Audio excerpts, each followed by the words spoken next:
안녕하세요. 대한변협 등록 헌법재판 전문변호사 조기현 변호사입니다. 지난 토요일 7일에 대통령에 대한 탄핵안 국회 표결이 있었습니다. 그러나 탄핵안은 정족수를 갖추지 못해서 자동 폐기되었습니다. 그 뒤에 다음 날인 8일 일요일에 한동훈 국민의힘 당대표와 한덕수 국무총리가 대국민 담화를 통해 대통령이 얘기한 대로 총리와 당의 주도로 질서 있는 퇴진을 처리하고 대통령은 직무집행을 하지 않도록 하겠다라고 발표했습니다. 과연 정당한 합헌적인 방식일까요?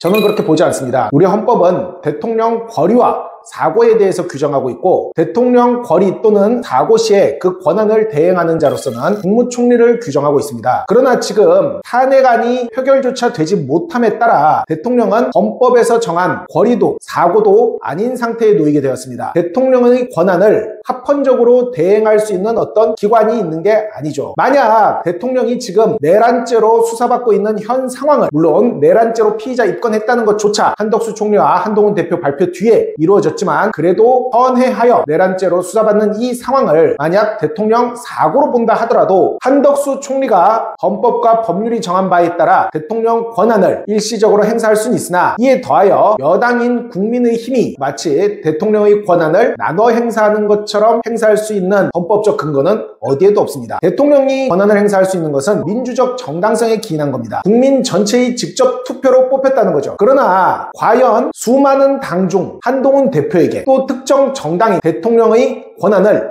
나눠서 행사할 수 있는 헌법적 근거는 도대체 어디에서 나오는 걸까요? 아무 곳에도 있다 할 수 없습니다. 한동훈 대표가 말하는 질서 있는 퇴진은 우리 헌법에서 정한 탄핵안의 가결에 따라 대통령의 권한이 정지되고, 그때 한덕수 총리가 어떤 결격 사유가 이루어진다면 법률이 정한 국무위원 순으로 대통령의 권한을 대행하면서 헌법재판소의 판단을 받아 헌법재판소의 파면 결정에 따라 대통령이 물러나는 것이 바로 질서 있는 퇴진일 것입니다. 지금 국민의힘은 만약 탄핵안이 가결돼서 대통령의 권한이 정지되면 정권을 통째로 민주당한테 넘겨주게 할 것이라는 당리당략적 차원에서 접근하고 있는데, 당의 이익을 위해 위헌적인 행태를 보이면 궁극적으로는 정당 자체가 국민의 지지를 얻지 못하여 소멸하는 지경에 이를 수도 있다고 봅니다. 지금이야말로 여당인 국민의힘이 엄정하게 대응하여 합헌적인 질서를 회복하고 무너진 국민의 신뢰를 되찾기 위하여 노력해야 할 때라고 보입니다. 대한변협 등록 헌법재판 전문변호사 조기현이었습니다.